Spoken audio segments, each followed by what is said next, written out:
what's up everybody? Welcome back to my YouTube channel. I'm Mathieu Rabari. I'm a full-time photographer based in Shanghai and I'm specialized in fashion and event photography. So as you probably have seen from my previous videos, I've been shooting a lot of Cinestill 50D recently.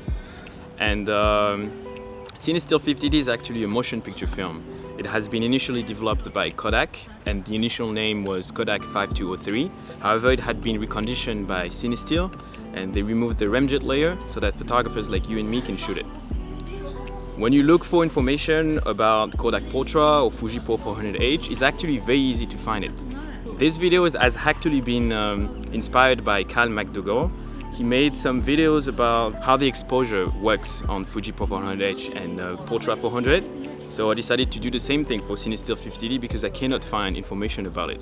So I'm gonna run Cinestill 50D through different exposure, ranging from an underexposure of -6 to an overexposure of +6, and just see how it looks and how it behaves.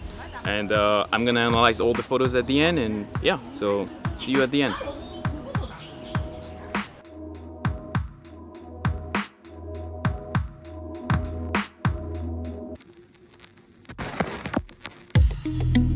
First normal exposure, 2.8 at 250.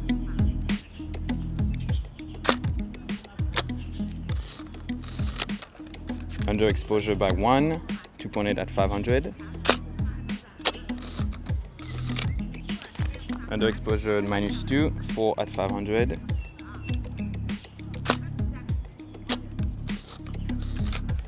-3, 5.6 at 500.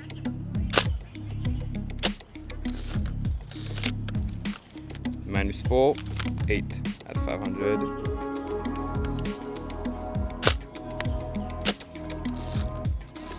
-6, 11 at 500.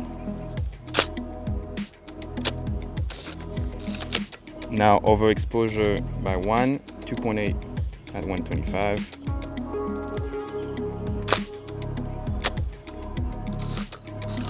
Overexposure by 2, 2.8 at 60.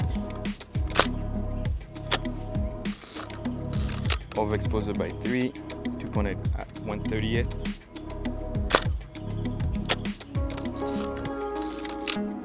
Overexposure by 4, 2.8 at 115.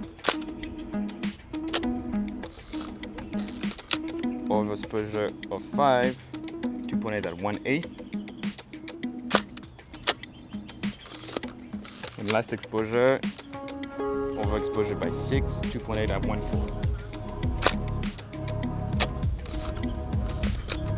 And it's good.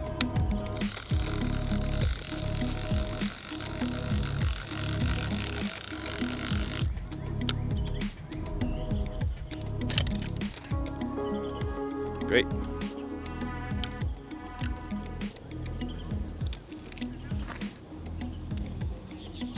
All right, let's bring that to the lab.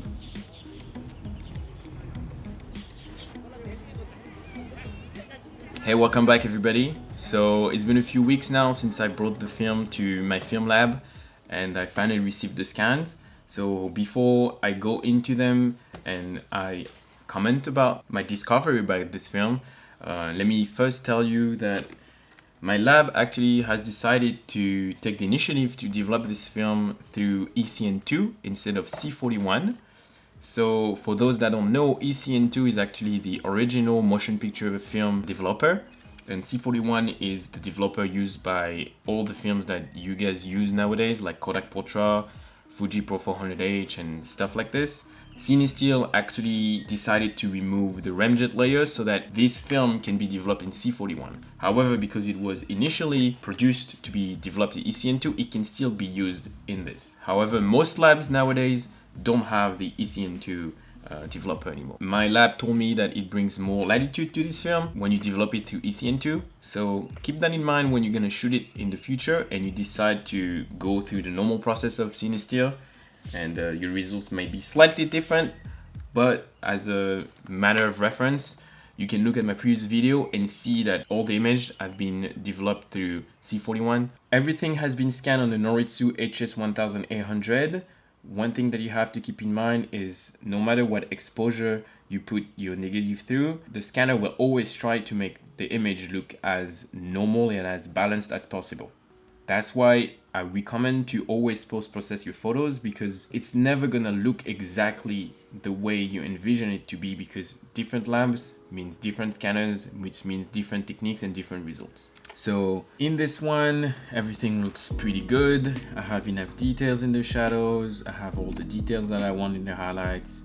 The grass, I have all the details. The images looks a little bit cold. That can be fixed in post.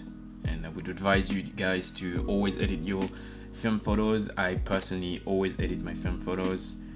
And yeah, you have a slight halation at the top of the image and branches, but yeah, other than that, everything looks good. So now let's go in the underexposure by 1. Now the image is starting to get a little bit muddy. When your blacks gets muddy, that's what I meant by the scanner tries to scan everything as if it was normal, which means that when you're underexposed, which means that you don't get enough light, the scanner is gonna give that muddy blacks in the image.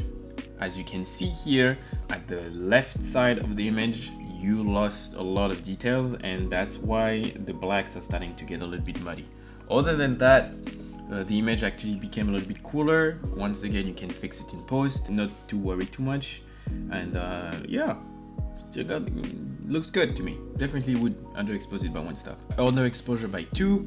Now the image is getting a little bit muddier in the shadows. Everything is getting a little bit cooler. The tree trunks are starting to pick up a little bit of magenta hue to it, but I would still underexpose it by 2. I wouldn't feel too uncomfortable doing so. Now underexposure by 3 on the other hand is a little bit more problematic for those of you that like to have a lot of details in your shadows, because as you can see at the left side of the image, in the tree branches and the tree leaves, that we lost a lot of details.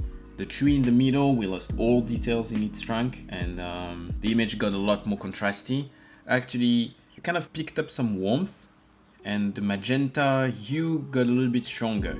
However, I would personally still consider this image usable.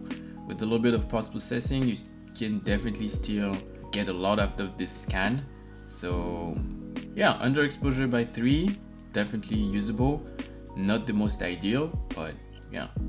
Also, one thing to mention, the halation has disappeared completely, which is due to the fact that not as much light touched the negative. So yeah, keep that in mind when you underexpose your image, you would get less halation. Underexposure by 4, now the image is completely muddy. I wouldn't recommend you underexposing your image by 4. I don't think you can use it like this. However, the colors look honestly very good. I'm pretty surprised. The pink hue kind of disappeared and the image picked up some warmth. It actually looks a lot more how I was seeing the scene that day. And underexposure by 5, yeah, I don't think this image is completely faded. I wouldn't advise you to shoot underexpose it by 5. I think underexposure by 5 is the utmost limit of this film. Now let's move on to overexposure. Overexposure by 1, not so much of a difference. I would say a little bit of an increase of the halation at the top of the image. The grass looks a little bit warmer, I would say. There's a little bit more contrast, surprisingly. Once again, that comes from the scanner. And there is a little bit of a pink hue on the house, but not that much. A little bit of color adjustment in post and you're good to go. Now, overexposure by 2, now there's a huge difference. That pink hue is all over the place. You can fix it in post, but that would require quite a lot of time. For those of you that don't like post-processing, I don't think you should overexpose your negative by 2 because, yeah, as you can see, it's everywhere. It's in the shadows, it's in the highlights. Everything looks a little bit colder. The highlights at the top of the image starting to get a little bit blue, greenish. Now let's move on to +3. That color cast is still there, but now the green is starting to get a lot more colder, and on the house, you're starting to notice a lot of color shifting. +4, surprisingly, that pink hue kind of disappeared, but now you have that greenish, bluish hue that took over the entire image. We didn't lose so much actually, maybe on the door, but you can still use that image in terms of details. However, in terms of colors, you would have to spend a lot of time in post in order to get a more accurate image. So definitely wouldn't advise overexposing by 4, but you can still do it. Overexposure by 5, however, I disagree. I don't support you if you decide to overexpose it by 5 stops, but if it's something that you like, yeah. And overexposure by 6, yeah, like the halation is all over the place, the colors are completely off, everything looks white, greenish, blue, yeah. So yeah, there you go guys. That's the whole exposure latitude of this film. Personally, I think I would be comfortable underexposing by 3 stops or 2 stops and overexposing it by 3 stops maximum. 4 stops would be the utmost limit. But yeah, as you can see, this film has a lot of latitude. Definitely would recommend you guys to use it. I love this film. You might have to do some post-processing depending of how the scanner of your film lab reacts to this film, but yeah, definitely would use it. And I'm considering trying underexposing by 3 stops and pushing it in development by 3 to see how it would look. I think that would come from my next video. So yeah, I have to thank again Kyle McDougall for inspiring me to make this video. When I was learning film a year ago, his videos about the exposure latitude of Kodak Portra 400 and Fuji Pro 400H and Ektar 100 really helped me out. So I hope my video would also help you out guys. If it does, please leave a like and consider subscribing. I've made a couple of videos already on my channel. It's behind the scenes of my photo shoot, so you can assist how I shoot. You can also look at my process. I'm trying to now explain a lot more what's going on in my head, because I think a lot of you guys would like to know more about what's happening in my head when I'm shooting it. So I will take that into consideration. And if you want to look more of my work, you can check my website in the description. You can also check my Instagram. Also, one thing before I leave, right now in Shanghai, the virus situation got a lot more better.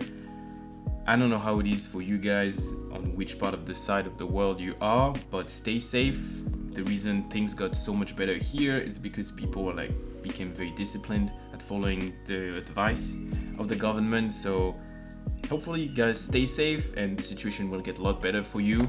And see you in my next video. Bye.